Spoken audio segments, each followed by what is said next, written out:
Okay, can everybody hear me okay? Thanks, you. I appreciate it. So I'm Dr. Bob Bonneau, and I am in the Math, Information, and Life Sciences Directorate. And I'm going to talk about a couple different programs today. But for those of you who have attended Spring Review in the past, you've certainly heard me talk about complex networks. We have a new initiative that's occurred within the last year called Foundations of Information Systems. And what I want to sort of emphasize up front is that the new initiative is really intended to look at the entire system that the network supports holistically. So once you start to think about a network and you start to think about reliability and performance, and actually Dr. Mayberry brought up resiliency a little bit earlier, holistically, it's hard to separate all of those elements, even though from a scientific discipline or an engineering standpoint, this has been done, all these separations have sort of been routine. So looking at these systems holistically is kind of the direction we're going, and I'm going to talk about how you get from where we are today scientifically sort of to this new integrated vision and understanding at the end of the day, what kind of risk you incur from a mission standpoint on these really large infrastructures, which we're depending on more and more every day. So basically, one of the things that has been done a lot in networking and software and really large architectures has been that we've specified stuff up front. So a good engineer will design a system. He will try to, resource it for the conditions he expects, and then he will deploy that system, and it will be verified and validated according to those original specifications, and it's sort of design and forget. And so the bottom line here is that doing that, when the system is introduced to other systems or other architectures that are heterogeneous that it interacts with, becomes a problem because some of the conditions that mission-critical system is going to encounter are going to be out of the scope of what the engineer originally intended. Okay, so but there's no textbook right now for sort of having a system that you sort of design and then it adapts to the conditions it experiences online or in real time. And that's a really big technical goal. I mean, it's sort of something that a lot of engineers take for granted that you sort of design and forget, but actually having the design evolve after you've fielded the system is tough. So what I'm going to do is I'm going to introduce this idea, starting with the networks program, because that's where we've come from. And then I'm going to bring this more into the systems context with the Foundations of Information System. So we divide our programs into three areas. Local network research, which is really about how we code information and transact information in these really large systems, and guarantee that critical information gets from point A to point B. Then we're going to look at network management research, which is really about seeing how information flows over an infrastructure and governing both the resources and the policies that regulate that flow, both from and as well as from a security standpoint. And by the way, a lot of, it was brought up earlier that there's some new studies going, including some the newest study in CyberVision 2025. And so getting to the sort of foundations of this area, particularly in the context of things like cybersecurity, which you'll hear about from Bob Herklotz after this presentation, really require very basic foundational understanding of really what's at play here. So that's, again, what we're trying to get at. And then finally, and then we have global network research, which is if you look at the infrastructure holistically, all the heterogeneous components, how they all interact, how does all of that, what's the best way to set that infrastructure up, and what's the best way to anticipate what's going to happen with it as it evolves? And finally, foundations of information systems. So each of these, if you think about these as different time scales in an infrastructure, this final part here is once you've sort of characterized that infrastructure at each of these levels, okay, what are the properties? What are the properties of that overall system that you can expect once it's been fielded? And how do you sort of define what the metrics that define these properties are? Okay, in the context of cybersecurity, you're going to hear about things like hyperproperties. Okay, these are really critical properties for cybersecurity, and the metrics and the setting the risk in terms of how these systems behave and in things like contested environments.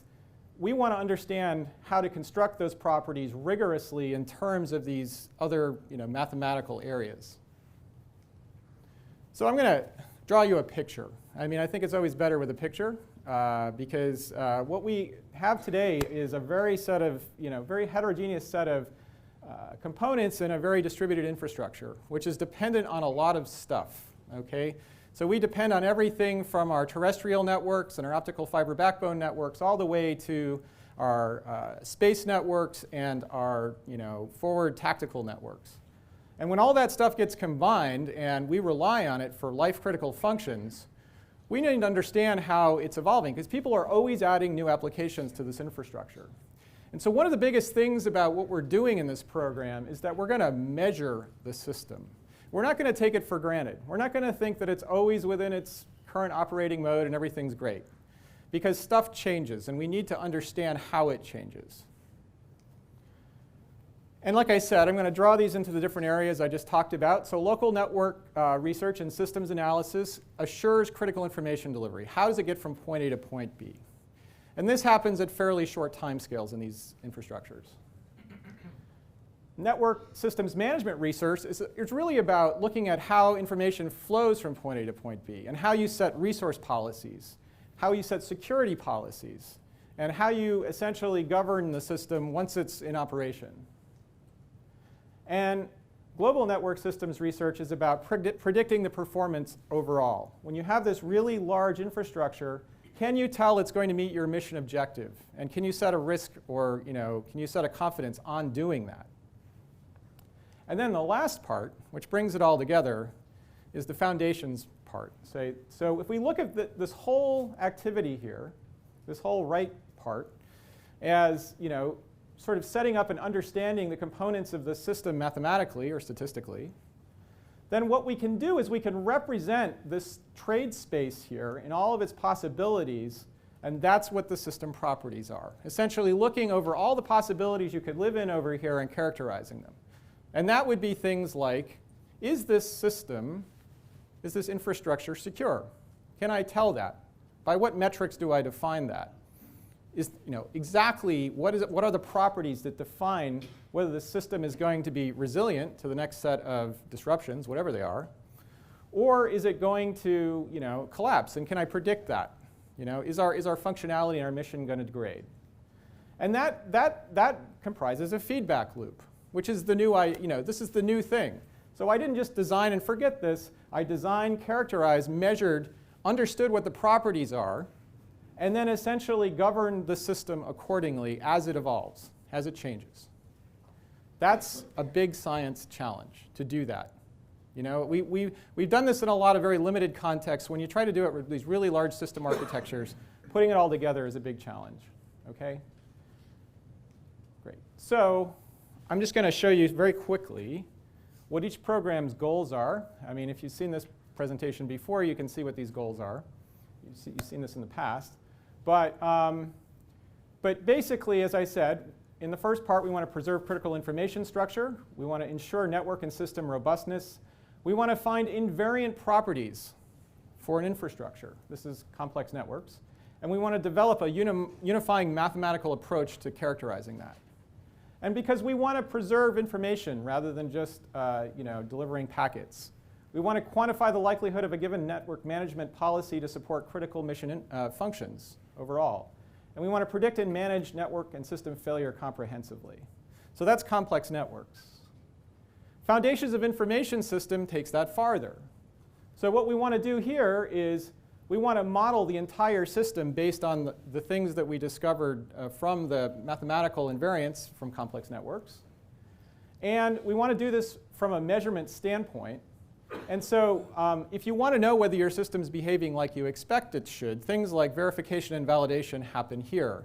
But they're not the classic sort of verification against pre-existing models. They're verification against what you've measured in the system. Okay? So your system is essentially an evolving model with properties. And you like to understand what those properties are and know that as it evolves into regions that keep it in the performance parameters the people who are operating missions on that infrastructure intended. Okay? So this is about, in the end, I say at the end of the day, this is about measurement-based verification of your system. And because we want to, do good things. We want to essentially assess dynamic, Air Force infrastructures and assess their risk of failure by understanding whether they are close to meeting the properties of success or failure or not. So there's a lot of stuff going on in this program. I'm going to step through it sequentially. Okay, and basically, we're going to start looking at local network theory. All of these areas have, sort of evolved with time.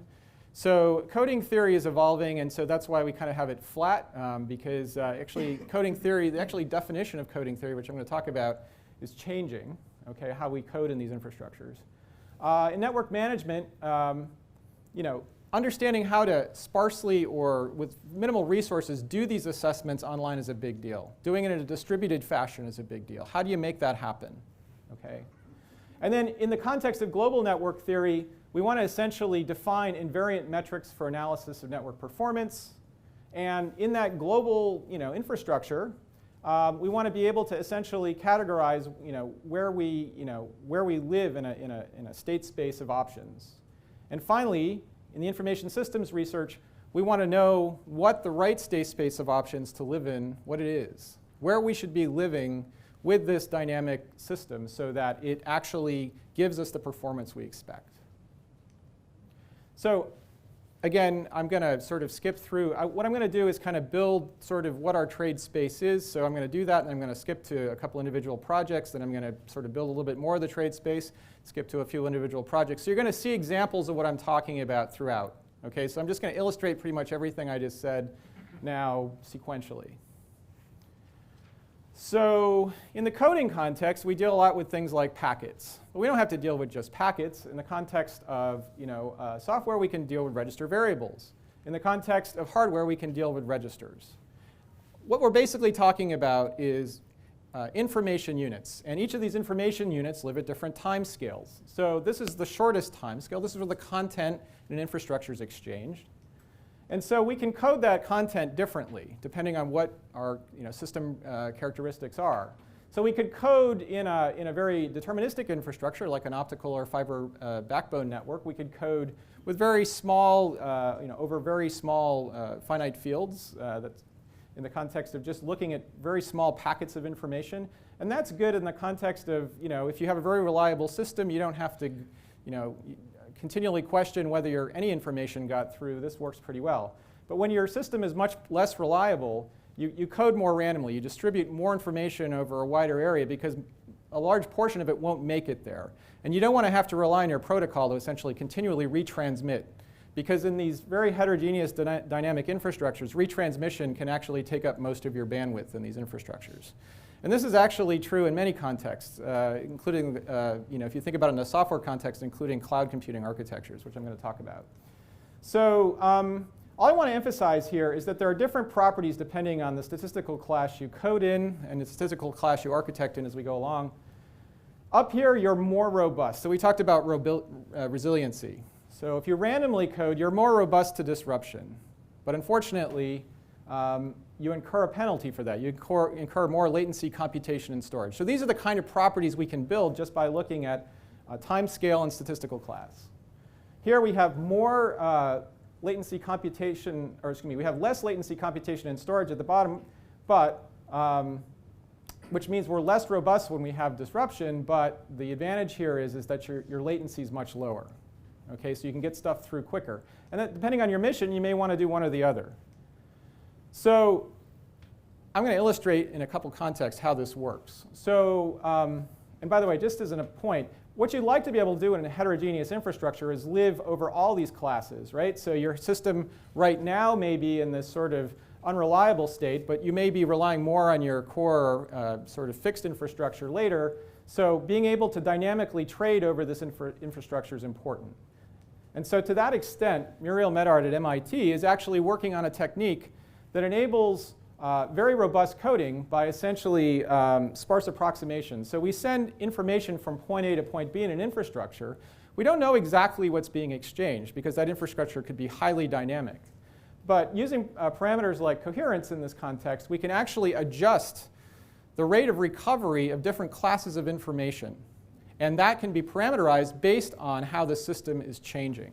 So this allows us to put dynamics into the way we code information and code differently depending on the system parameters or the system constraints. We have another project at Cornell by Salman Evestamir, who actually won my YIP this year. He also won the NSF P-Case. And basically what he's done is actually looked at network coding, which is a very popular area, in a whole new light. So network coding traditionally assumes a fixed infrastructure and a fixed exchange of information. And it sort of behaves accordingly. What Salman does is he can actually adapt the coding structure to an evolving network. And the actual coding structure learns what the network structure is, and then algebraically comes up with the best solution for a coded set of information from point A to point B. So these are two examples of how we didn't just design and forget. Okay? We actually dynamically adapt at the coding level to what's going on in the infrastructure. So now we're going to take a look at that now at a longer time scale in the system. So at the policy time scale, we're just looking now at slightly different things. But we can look at groups of packets, subroutines, and virtual memory. Okay? But in this context, we'll look at groups of packets because it's just easier. And we can do different kinds of protocols. So we can do in an unreliable sort of tactical infrastructure, we can do flooding. We can do hybrid routing. We can do deterministic routing. Depends on, very much like we did in the coding infrastructure. And they all have their trade-offs. But the properties are more or less the same. You're more robust as you do, sort of random distribution of information to, disruptions. But the bottom line with that is that if you want to get stuff there quickly, it's not as easy. And the inverse is true on the bottom. So now we've looked at a different time scale in the network. We've looked at protocol and policy. And now we can actually see that in this context, we can change, adapt now to the properties at a longer time scale, but in terms of the policies and the protocols that we're actually using in our infrastructure. So to that extent, Andrea Goldsmith at Stanford and Janina Elder, who actually was visiting, she's a Technion, but she visits Andrea in the summers. And they have actually done this in terms of wireless distribution of information. So they sparsely sample the environment that's being, where information is being transacted. And then they can adaptively select, both in frequency and in code, the kind of channel information that tells them what the best sort of policy is for, in this case, individual user access to the wireless network. And what they've shown is that in really low dimensional form, we can actually sample this trade space and get almost the exact same performance as if we had done full rate sampling in the context of looking at each of the individual channels in this wireless network and sampling them at full rate. So what they've basically shown is we can actually control the infrastructure dynamically with much less information than we could by using sparse sampling theory. And so this is very much in the context of sparse sampling or some of the compressed sensing work, but now taken into the context of network management and control. Igor Mezik at UC Santa Barbara has actually done this in the context of, this is actually a power network. So what he did was he's looking at the spectral properties of the information he's measuring in the infrastructure. He's looking at the algebraic properties of those spectral classes that he's observing. And then he's actually able to predict network failure modes and dynamically find them as they occur. And he did this within the Abilene network. And this actually worked quite well. So again, we've dynamically sampled the infrastructure. We have managed it from a policy perspective. And we didn't assume up front what was a fixed protocol or a fixed policy. This dynamically adapts. Back to the resiliency question. I'll do this at one more time scale and I'll put it all together. So in the network context, okay, we look at really long blocks of information in a network. We can have mobile ad hoc infrastructures. We can have backbone infrastructures. We can have hybrid mesh infrastructures. Again, the same properties are true of each. More resilient on top, less latency on the bottom. To this extent, we actually have a group from Yale and Telcordia. So Telcordia actually has partnered with the folks in the Yale Mathematics Department. And they're actually able to do something really new. This is really impressive. So instead of looking to do things like network tomography, which a lot of people have talked about in terms of looking for the network structure, they're actually able to do something called application tomography. So in a cloud infrastructure, if you don't know where all the applications live, which you don't because people are putting them there, sort of ad hoc, you can't really resource your infrastructure according to, what's actually happening. This approach, using an operator algebra and looking at sort of the flow of information over different, parts of the network dynamically, you can actually use this approach to tomographically see where different applications live in a cloud infrastructure, and that's essentially what they've done. So by doing that, we can dynamically adapt everything from resources to computing infrastructure to resource those parts of the cloud that are changing, and people are essentially updating, and this is a really big problem for cloud infrastructure providers right now. They're unable to actually resource their own infrastructures. This enables them to dynamically know what's happening in real time and resource it. It also gives you some really interesting insight into different issues in the context of cybersecurity, which I'm not going to go into here. This is just cool. Every so often, we really sort of go into a mathematical area because motivated by the applications we're looking at. This is some work by Fan-Chung Graham, who actually was the vice president of AT&T Research for a very long time. But basically, these are completely new mathematical structures.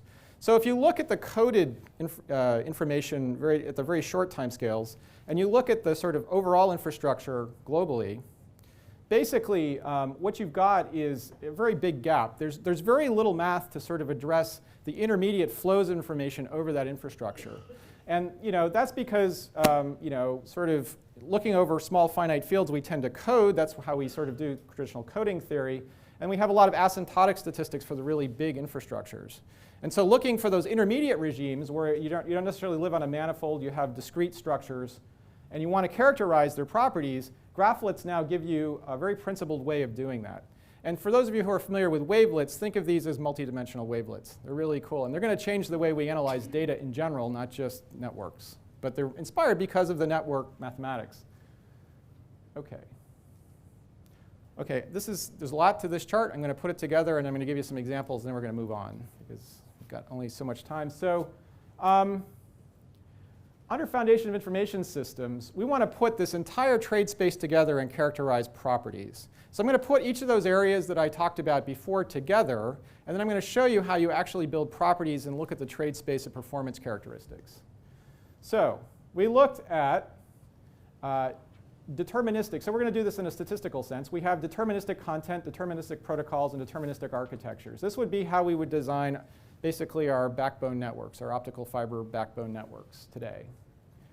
We have hybrid content, hybrid protocol, and hybrid architecture. In the Air Force context, these would be airborne networks. These are sort of mesh hybridized networks. And then we have random content, random protocol, and random architectures. Those would be mobile ad hoc networks or our tactical networks. Okay? We tend to operate across all of these domains. So what we like are properties that cover all of the domains, both in time scale, which is this axis, and statistical class, which is this axis. So we can measure the system, and we can chart out a region where we want to operate. Okay, so think of these now as the properties. So as I mentioned before, everything that lives up here is more, let's see. Everything that lives on this right-hand side here is more robust. So if you have disruption, then basically this is the side to live. If you want more secure infrastructure, this is the side to live. If you want lower latency, this is the side to live on. Okay? So a system may need both of those properties, and you may need to be able to operate over all of that. And in the context of network states, this is my red area. The blue is my software states. So my software states might want to live in a slightly different area, okay, depending on what the constraints on my mission are. And my hardware states may need to live in a completely different area from that. Okay? What I need is an overlap in the properties of the measurements and the system characterization over all of those classes that give me guaranteed mission performance with the minimal amount of risk for the resources that I have. So this black area now sort of characterizes that. And why do we want to do that? Because if you live from a system standpoint in this black region, you are stable, resourced, and secure for the mission that I'm operating on. Okay, that's the idea. This is how you build a property out of those or a global system property out of the individual properties of the areas that I talked about before. And we can be unstable, unresourced, and unsecure if we live elsewhere. Okay, so knowing where to live is really important, and your adversary wants to push you into the red region, and you want to live in the green region. So to that extent, we have people at the University of Illinois, Center for Secure Cloud Computing, and basically what they've done is they've combined the hardware, the software, and the network theory using hybrid automata theory, and they're actually able to chart out those regions directly. Okay, this is one means of actually knowing where you live in that state space of properties, and they can actually directly characterize them from measurements. This is a huge progress. I mean, this is actually very cutting-edge new work. So you can think of this like, in the context of dynamical systems theory, you can think of this as your dynamical systems trade space. We have another group, John Har, Sayan Mukherjee, and Konstantin Mishchekow, who've actually done this in the context of category theory. So for those of you here who are really into verification and validation or model checking, the high end of computer science analysis of really large software infrastructures is categorical theory of logic. And they're actually applying this now to statistical classes that they measure. And this is a really big change in the context of software verification and validation. And so we validate against the class of properties that we're interested in finding. Now, this may all be great abstract stuff, but actually we have a really good group in the Air Force Research Lab who's taking these ideas and putting them into practice. Okay? So we have a dynamite group up at AFRL Rome. This is actually the same group that does quantum information theory, and actually I collaborate with Tatiana on that. She'll talk to you a little bit about that later this week. But you can think about these architectures, these really high-dimensional complex architectures, as having different pieces. So this group actually does work on the mathematics. We support them with a lab task, actually a very good sort of collaborative lab task. And they've actually been using these high-dimensional network analysis techniques, including things like Ritchie flow, which for those of you who looked at the recent work with the by Perelman and so forth in the Fields medal, basically this work actually allows us to assess network flow dynamically. Okay, and so we're using very high-order mathematics to analyze things that are very practical, like C2 effects-based operations, or cyber operations, or quantum information systems that actually operate to give you better security. So putting all this together mathematically is a real challenge, but they're harvesting all that stuff I just told you about to do real-time management of really large infrastructures up at Rome, both on the software and the quantum side. And this is a new approach, and it lends sort of to how you get forward from an architectural perspective into the sort of new quantum regime, which we're going to rapidly. I'm not going to talk about that much today, but we have projects there.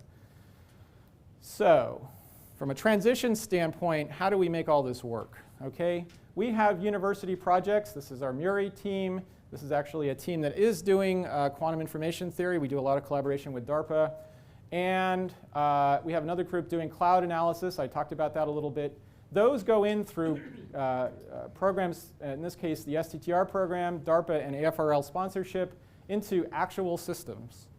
And so we actually do have transition mechanisms by putting these into hardware elements, putting them in the infrastructure, and making them work. These are not just abstract concepts. These are actual things that we're putting into real systems to do real analysis.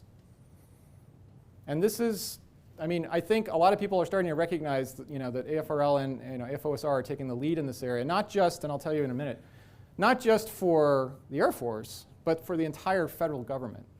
And I'm going to talk about that in a minute. Actually, I'll talk about that right now. So I am currently the co-chair of the Largescale Networking Group, which is the OSTP NITRD group. So we actually oversee all federal networking and analysis investment for the federal government, and we actually get together and we talk about who's doing what, under what context.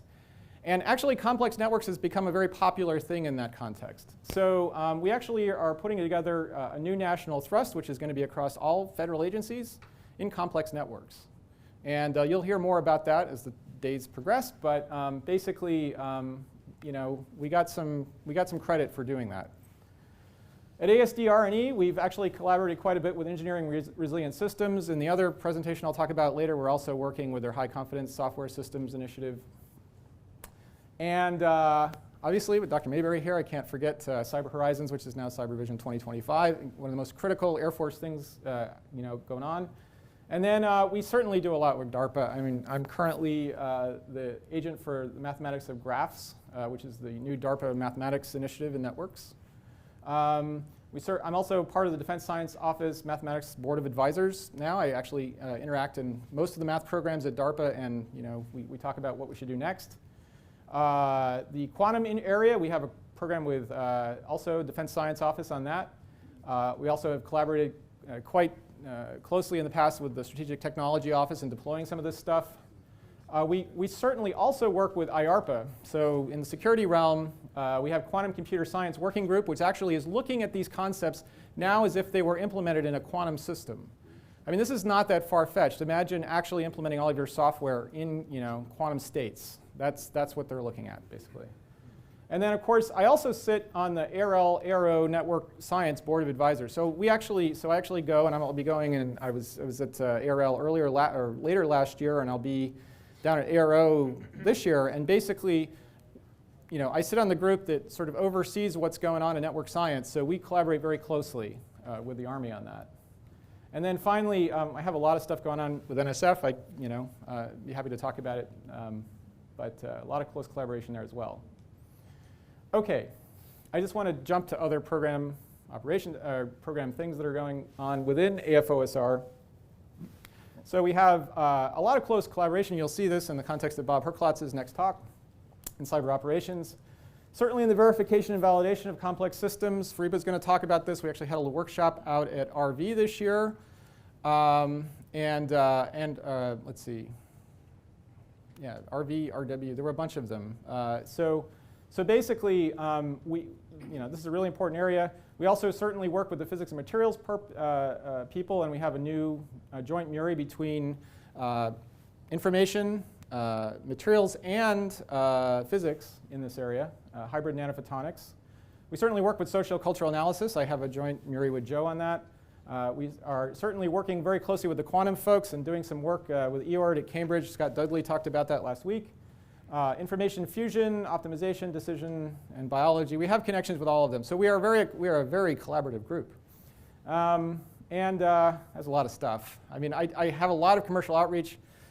These are all the different conferences I'm talking at in the last 9 months. I mean, it's a popular area. Lots of people want to hear about it. I like to tout my PIs. So I had some folks just make the National Academy. I had a dean. I had some Sloan fellowships. I had a couple of really big math boards, the Popov prizes, actually 2 of them. Lots of IEEE fellow, and I didn't put them on here, and I should have. Amit Singer from Princeton actually won my PCASE this year in math. OK. Transition activities, boy, we have a lot of those too. Certainly a lot with all the TDs. So we work with RY, or RI, RY, RV, RW, RH. A lot of activities, a lot of lab tasks. We also have a lot of STTR activities going on. Let's see. We have a lot of customer industry activities, including things with the Jalen ICTD, which is actually ICD, which is evolving. We certainly work with Boeing. We've actually had a couple transitions. So Electronic Systems Command is actually looking at 2 of our airborne networking solutions right now for implementation. And we have similar things going on with the cyber folks. With OSD, Complex Systems Engineering Systems 2020 initiative, certainly talked to Dr. Lemnius about that. Software assurance and security initiatives, robust command and control initiative. There's a lot of different things happening at OSD in this area. We try to keep up with them, and we try to be as interactive with them as possible. We also get the lab involved as well. And certainly at the commercial side, we work a lot with Akamai. We also work with Cisco. We've worked with companies like AT&T. And there's a lot of companies that won't take our money, but they really like our research. So if they want to get what we're doing, they actually hire our academic people to come and work for them. We don't fund companies like Google or AT&T directly, but boy, they really like what we do. So we also had the Discovery Challenge thrust. This is a vehicle that's sort of evolving, but I just wanted to say that we've had a lot of transitions through that, and again, some more of our STTR work. And I've got 5 minutes left, so thanks very much.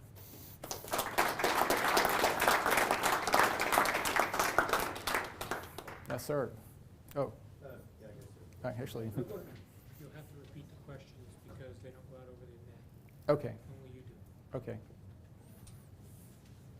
I didn't turn it off. You were taking questions, right? Yes. Yeah. So first of all, really clear explanation of the topic that can be fairly abstruse, but explaining how the pictures fit together.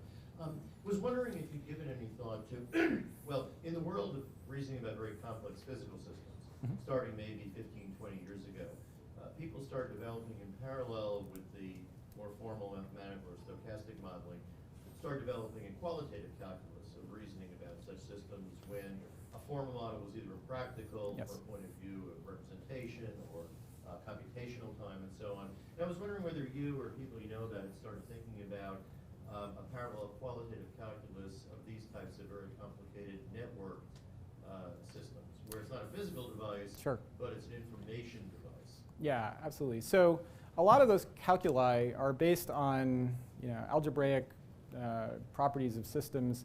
And I'm also going to talk about some of the more qualitative aspects of things like model checking for systems or model checking for missions in the systems and software, right? So I'll get to that.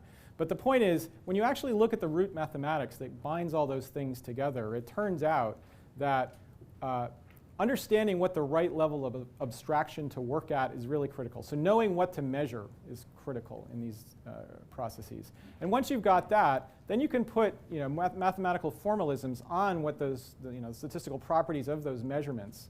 And you can actually come up with sort of hybridized and abstracted or more general system properties than you would traditionally get out of traditional formal logic, or looking at some of the process algebras or this sort of thing. So so basically, I think the beauty is because we've sort of taken a root mathematical approach, those kind of large-scale system analyses are actually falling out quite naturally from the mathematics, and it'd be great to talk more about that. Well, I just hadn't seen any of that flavor stuff in the program yet, and I was wondering if that might be. Yeah, so we're going to talk about that in the systems and software a little bit more. Okay. Yep. Yes, sir. It's on. So thanks. So this is so Phil, as you measure more at the system protocol content layer, arguably one may need to model less, and this is in straight contrast to the industrial move, although not quite successfully, toward model-driven architectures. So I'm curious, how do you deal with this dichotomy? And related to that is the industrial experience that our current security models are insufficient.